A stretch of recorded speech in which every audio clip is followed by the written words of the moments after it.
Hi friends, ఎలా ఉన్నారు? అందరూ బాగుండాలని కోరుకుంటాము. ఫ్రెండ్స్, ఇప్పుడు మనము ఒక ఫ్రెండ్స్ గురించి మాట్లాడుకోవాలి. ఫ్రెండ్స్ అంటే అందరికీ మంచివారు దొరకరు. ఇది నిజమా కాదా మీకే తెలుసు. అలాగని మంచివాళ్ళు కొంతమందికి ఉంటారు, అలాగని కొంతమందికి మంచి వాళ్ళు ఉండరు. వాళ్ళ గురించి నేను రెండు ముక్కల్లో చెప్తాను, వినండి. ఇక్కడ వర్క్ అవుతుంది కాబట్టి కొంచెం డిస్టర్బ్ ఏమనుకోకండి. ఈ వీడియో లాస్ట్ అయిందాక చూడండి, సరేనా ఫ్రెండ్స్? ఏంటో తెలుసా, ఇప్పుడు ఒక వ్యక్తి గురించి అవతల వ్యక్తి మనకు ఒక 10 రోజులు పరిచయం అయినా, ఒక నెల రోజులైనా బయట కలిసే మనిషి మనకు ఒక ఫ్రెండ్షిప్గా చేసుకుంటాం. మనం ఇంట్లో ఉన్న వాళ్ళకంటే బయట వాళ్ళకి ఎక్కువ నమ్ముతాం. ఇది నిజమా కాదా? బయట వాళ్ళకి నమ్మి కొంతమంది బాగుపడిన వాళ్ళు ఉన్నారు, కొంతమంది ఫ్రెండ్షిప్ బారిన పడి మోసపోయిన వాళ్ళు ఉన్నారు. వాళ్ళకి చెప్తాను చూడండి. ఇప్పుడు ఏం లేదు, సింపుల్.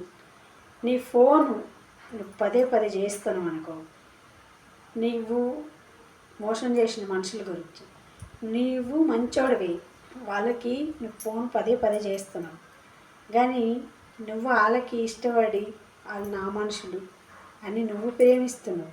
నువ్వు ప్రేమిస్తే సరికాదు.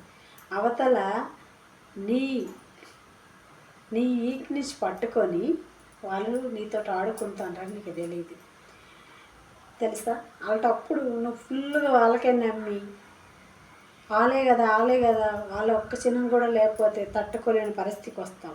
వాళ్ళ ఒక్క క్షణం ఫోన్ చేయకపోయినా ఎప్పటికి చేస్తారని ఎదురు చూస్తాం. వాళ్ళ నుంచి ఫోన్ నీకు రాదు, నువ్వే వాళ్ళకి ఫోన్ చేస్తావు. నీ ఫోన్ ఏం చేస్తారు? వాళ్ళకి ఇష్టం లేనప్పుడు కబోర్డ్లోనే పెడతారు, మంచం మీదనే పెడతారు, ఎక్కడైనా పెట్టేసి మాట్లాడతారు. సరే తర్వాత మాట్లాడదాంలే, నాకు అర్జెంట్ పని ఉందని అంటారు. అంతే, నీ మీద ఇష్టం లేక. నువ్వు అప్పుడే గుర్తుపెట్టుకో, అప్పుడే నువ్వు తెలుసుకోవాలి. ఇదేంది, నేను పచ్చారులు చేసిన వాళ్ళు నన్ను అవాయిడ్ చేస్తాను ఏంటి అని అప్పుడు తెలుసుకుంటే పర్వాలేదు. ఇంకా పిచ్చోడైపోయి వాళ్ళే నేను నమ్మినావనుకో, నిలువున నీకు ముంచేసిన దాకా వాళ్ళు నిజరూపం నీకు బయటపడదు. అంతవరకు వాళ్ళ నిజము వాళ్ళ అబద్ధం బయటపడే వరకు నువ్వు తట్టుకోలేని ప్రదేశానికి వెళ్ళిపోతావు. ఎందుకు? నీ ఇంట్లో ఉన్న మనుషులు నీకు ప్రేమగా అవపడాలి, నీ బంధువుల మనుషులు నీకు ప్రేమగా అవపడతారు. తర్వాత బయట నుంచి ఎక్కడి నుంచో వచ్చే మనుషులు, గుడ్డుగా నమ్మిన మనుషులు నీకు అవపడతారు. కానీ నీ ఇంట్లో నువ్వని ఆరాధించిన మనుషులకు నీవు అస్సలు వాళ్ళు ఎవ్వరు అన్నట్టుకుంటారు. నీ అనేవాళ్ళు నీకు అసహ్యం వేస్తారు. ఎక్కడి నుంచో వచ్చిన వాళ్ళు ప్రాణానికి ప్రాణంగా చూస్తారు. ఆ ప్రాణానికి ప్రాణంగా చూసిన వాళ్ళే నీ ప్రాణాలు తీస్తారు, గుర్తుపెట్టుకో. ఎలాగో తెలుసా, నువ్వు పదే పదే ఫోన్ చేస్తే నీ ఫోన్ లిఫ్ట్ చేయరు. వాళ్ళతో నువ్వు మాట్లాడాలా, కలాలా, వాళ్ళు వస్తే నా బాధలు చెప్పుకుంటాను, వాళ్ళతో ఉంటే కొంచెంసేపు నా ప్రాణం రిలీఫ్ అవుతుంది అని నువ్వు అనుకుంటావు. వాళ్ళు ఏం చేస్తారు తెలుసా, నీ అవసరం వల్ల వాళ్ళకి తీరేదాకా ఏదేదో పైన మాట్లాడతారు. నీ వల్ల అవసరం వాళ్ళకి తీరిపోయిన తర్వాత కనీసం పట్టించుకోరు. ఆ పొజిషన్లో వాళ్ళు ఉంటారు. వాళ్ళకి మోసం చేసిన వాళ్ళు ఫోన్ వస్తే వాళ్ళు రిప్లై చేస్తారు. వాళ్ళు ఫోన్ ఎత్తి ఏమే చెప్పానంటారు. వాళ్ళు ఏం చెప్తారో తెలుసా, నువ్వు చెప్పిన ప్రతి ఒక్క మాట మంచి కోసం చెప్తావు వాళ్ళకి. అవతల నుంచి వాళ్ళ చెడు కోరుకున్న వాళ్ళు వాళ్ళకేం చెప్తారో తెలుసా, వాళ్ళేంటి స్నేహితులు, వాళ్ళ పదే అదేటే ఫోన్ చేస్తుంది, ఆడేటే ఫోన్ చేస్తాడు. మగవాళ్ళైనా ఆడవాళ్ళ జీవితమైనా సరే వాళ్ళేటి ఫోన్ చేస్తారు, ఏంటి ఆర్చిన వాళ్ళ తెరిచిన వాళ్ళు, ఆర్చిన వాళ్ళు తీర్చిన వాళ్ళు ఏమీ తీరుస్తుంటాయి. ఆర్చిన వాళ్ళ గురించి అంత తప్పుగా చెప్తారు. ఎందుకో తెలిసిన ఆమె పట్లాగా వాళ్ళకి మంచిగా ఒక ఇలువ అనేది వాళ్ళు తెచ్చుకోవాలని అనుకుంటారు. ఇలువైన మనుషులకి పక్కా దోస్తారు, ఇలువలేని మనుషులు విలువ కోసం చూసుకుంటారు. అది ఈ ఇలువున్న మనుషులు గుర్తించుకోలేరు. వాళ్ళ విలువ వాళ్ళే తగ్గించుకుంటారు. వాళ్ళ విలువ వాళ్ళు తగ్గించుకోగా ఇంట్లో ఉన్న మనుషుల దగ్గర కూడా విలువ పొంగొట్టుకుంటారు. ఎందుకో తెలుసా, వాళ్ళని పిచ్చైపోయి ఇంట్లో మనుషులు పట్టించుకోమనుకో, వాళ్ళు రేపు పొద్దున్న వాళ్ళ మనిషి కూడా విరిగిపోయి చిచి మనం ఎంత ఈ నీళ్ళ కోసం సేవ చేసినా ఈమె అస్సలు ఈమెకి శరణమే లేదు. ఎప్పుడు ఆ బయట ఉన్న వాళ్ళ రథ సంబంధమైన బయట వాళ్ళు ప్రేమించిన మనకు కొంచెం రథ సంబంధం ప్రేమించిన వాళ్ళనుకొని మనం పిచ్చైపోయినాం అనుకో, రేపు పొద్దున్న మనల్ని మంచాన్ని పట్టినప్పుడు ఎందుకమ్మా ఇలాగైపోయినావు, మా గురించే కదా అనేవాళ్ళు ఎవ్వరు రారు. వాళ్ళ కోసం నువ్వు పిచ్చి అయిపోవడమే. కానీ రేపు పొద్దున్న నువ్వు మంచం చేరినప్పుడు అయ్యో మా కోసం మీరు అయిపోయినావా, ఎందుకు అంత పిచ్చి అని మేము వచ్చినాం కదా అనేవారు ఈ ప్రపంచంలో ఎవరు ఉండరు. అలట మనుషుల గురించి మీరు మీ ఆరోగ్యమును మీ హెల్త్ మొత్తం మీ లైఫ్ రిస్క్లో పెట్టుకోకండి. అలట మనుషులకి ఎంత దూరం ఉంటే అంత మంచిది. అలట మనుషులకి ఎలా చేస్తే బుద్ధి వస్తుందో తెలుసా, గుర్తుపెట్టుకోండి. మీ ఫోన్లు మీరు పదే చేసిన ఫోన్లు కట్ చేయకండి. వాళ్ళ ఫోన్ వచ్చి మీరు లేపకండి.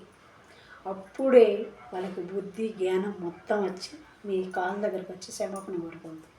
అలాగా చేసుకున్న మనుషులైతేనే కొంచెం వెళ్ళిపోయి లైఫ్లో పర్వాలేదు అన్నట్టుగా కోలుకుంటారు. లేదు బాగా గుడ్డిగా నమ్మి వాళ్ళే ఎప్పుడు మాట్లాడతారు, ఎప్పుడు ఫోన్ ఎత్తారు, నా ఫోన్ ఎత్తిన తర్వాత కాసేపు మాట్లాడితే మంచిది కదా అని మనస్తత్వం నీకు వచ్చిందే, నువ్వు నాశనం అయిపోయిందాకా వాళ్ళని చెడే కోరుకుంటారు. వాళ్ళు చెడు కోరుకున్న మనిషి ఫోన్ వస్తే వాళ్ళు లేపుతూనే ఉంటారు. అలాగా వాళ్ళ నాశనం వాళ్ళ వెనకత్తలే ఉండి వాళ్ళని నాశనం చేస్తారు. గుర్తుపెట్టుకోండి. మీరు నాశనం అయిపోవాలనేసి వాళ్ళు అనుకుంటే వాళ్ళ నాశనం వాళ్ళ వెనకత్తలే ఉంటుంది. ఎందుకో తెలుసా, మీరు మంచి మనసుతోటి వాళ్ళని ప్రేమగా చూస్తారు. వాళ్ళు మీ చెడు కోరుకోనికి పొద్దస్తమానం దానికి పని లేదని మాకు పని ఉండదా, ఎప్పుడు ఫోన్లు చేసుకొని అబ్బబ్బా విసిగిస్తుంది అని నీ ఫోన్ పక్కకు పెట్టినప్పుడు, నువ్వు వాడే మాట వాళ్ళకి అసహ్యం అనిపించినప్పుడు బంధాలని మరొక్కరు రెట్టింపు చేసుకోకూడదు. వాళ్ళ మనుషుల గురించి బంధాలు పెంచుకోవడం, వాళ్ళ మనుషుల గురించి మన ప్రాణాలు తీసుకోవడం, వాళ్ళ మనుషుల గురించి మన బాడీ మొత్తం పాల్ట్ ఎక్కడ లేకుండా మొత్తం ముద్ద చేసుకొని ఏడ్చుకొని కూర్చోవడం అదంతా వేస్ట్. అర్థమైందా? ఎందుకో తెలుసా, మనమంతా అసహించుకున్న వాళ్ళు వాళ్ళ సాయిల్లోకి వెళ్ళకంట వాళ్ళని మార్చక్కర్లేదు. మనం మారిపోతే చాలు, వాళ్ళ నాశనం వాళ్ళ దగ్గరికి వస్తుంది. మనం మారి చూపెట్టండి, వాళ్ళ నాశనం వాళ్ళ వెనకత్తలే నిలువుగా నిలబడుతుంది తెలుసా. అంతేగాని మనం లైఫ్లోన మన లైఫ్ పోగొట్టుకొని ఇంట్లో మనుషులకు కూడా మనం పట్టించుకోకుండా వాళ్ళకి ఇచ్చిన విలువ వీళ్ళకి ఇస్తే చిలకాలం నిలిచిపోద్ది. అసలు ఎక్కడో ఎదుగుతారు. మన ఇంట్లో ఆనందం ఎడుకొని బయట ఆనందం కోసం మనం చూస్తాం. బయట వాళ్ళు ఎప్పుడు ఆనందం ఇవ్వరు. ఇంట్లో మనుషులకి ఇంతరాగ చూపెట్టినా ఆనందం ఇస్తారు. మనం పోగొట్టుకుంది ఏంటో తెలుసా, మన ఇంట్లో మనుషులకి మన ఇంట్లో నిలువని తగ్గించుకుంటాను, మన ఇంట్లో ఉన్ని శక్తిని తగ్గించుకుంటాను, మన ఇంట్లో పలుకుబడిని తగ్గించుకుంటాను. అంతే, ఎక్కడో పలుకుబడి చేసి మన ఇంట్లో మనుషులు తక్కువ చేసుకుంటాను. అలాగే మన లైఫ్ని మనం ఎంజాయ్ చేయలేకపోతాము. గుర్తుపెట్టుకోండి. ఎవరి కోసము మన లైఫ్ని, మన ప్రేమని, మన అనురాగాన్ని ఎవరి కోసమో త్యాగం చేయకండి. ఎప్పుడైనా సరే మన ఇంట్లో మనుషులకి ఆ అనురాగం, ఆ ప్రేమ, ఆత్మతి మొత్తం పంచండి. అప్పుడే మీకు తెలుస్తుంది. అంతేగాని ప్రాణంగా నమ్మి ఇంట్లో మనుషుల కల్లా గుడ్డిగా బయట వాళ్ళకి నమ్మి మోసపోకండి. ఫ్రెండ్షిప్ అంతే, ప్రాణాల వాళ్ళు ఇవ్వాలి, మనం ఇవ్వాలి. అది ఫ్రెండ్షిప్. అంతేగాని ఎక్కడో 10 రోజులు చేయమైనా ఫ్రెండ్షిప్ కట్టకండి. కట్టినే అవతల మనిషి వెళ్తాడు అని చూడండి. మన ఫోన్ కాల్ వెళ్ళినా అలా అసహ్యం పడినప్పుడు, మన మాట వాళ్ళకి వినిపించిన అసహ్యం పడినప్పుడు ఎంత దూరంలో ఉంటే అంతే మంచిది. అర్థమైందా? మన ఫోన్ చేస్తే కబోర్డ్లో పెట్టడం ఏంది, ఎక్కడో పెట్టడం ఏంది అవసరం? ఆ ఫోన్ చేయాలి ఎందుకు? మనం వాళ్ళ దగ్గర మన ఆత్మ చంపుకోవడం ఎందుకు? చెప్పండి ఫ్రెండ్స్, ఇది నిజమా కాదా? ఎవరు ఈ సిచ్యువేషన్లో ఉన్నా బాధపడకండి. మీ ఫోను వాళ్ళు చేసిన ఫోన్ మీరు లేపకండి, మీరు చేసిన ఫోను కట్ చేయకండి. అలాంటి మనుషులకి బుద్ధి వచ్చి అలా నాశనం వల్ల అలా వెనకే ఉంటుంది. మన నాశనం వాళ్ళ వరకు ఉంటే వాళ్ళ నాశనం వాళ్ళ వెనకే నిలబడుతుంది.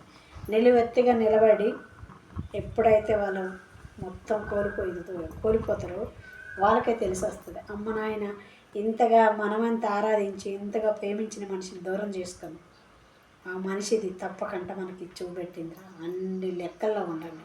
అంతేగాని మన మనుషుల్ని మొత్తం కొంగవరిచేసి ఎవడ గురించో మనం ఎందుకు బయట గురించి అమ్మో నాయన పిచ్చి అయిపోవడం, పదే పదే పిచ్చి అయిపోయి మన లైఫ్లో ఏది కోల్పోతుండ్రో మీరు గుర్తుపెట్టుకోండి. ఒకరి కోసం పిచ్చి అయిపోకుండా స్నేహమైనా ఫ్రెండ్షిప్ అయినా మనం నమ్మిన మనుషులైనా వాళ్ళు ఎన్నిపోటు పడినమనిపోయి మనం గుర్తించుకోండి. వాళ్ళ మనుషులకి అంత దూరం పెట్టిన రోజే వాళ్ళు లైఫ్లో మారుతారు.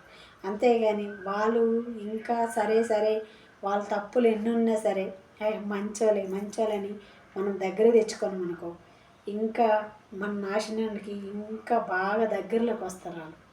వాళ్ళ నాశనం వాళ్ళకి రాదు.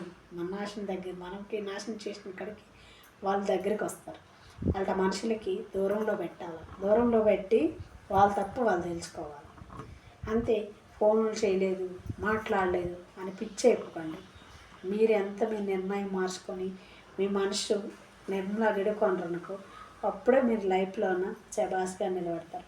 10 మందిలో మంచితనాన్ని కోల్పోతారు, 10 మందిలోన తిరగడానికి మీకు ఆప్స్ ఉంటుంది. ఎందుకంత పదే వాళ్ళని పిచ్చి అయిపోతాయి. నువ్వు మంచాన పడితే నువ్వు 10 మందిలోకి ఎప్పుడు పోతావు?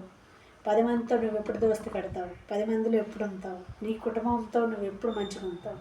అన్నిటికీ పోగొట్టుకొని ఎవరో పనికిమాలిన గురించి నువ్వు ఆలోచించుకొని నీ లైఫ్ పోగొట్టుకోవు. నీ లైఫ్ నీకు ముందుకు ఉంది.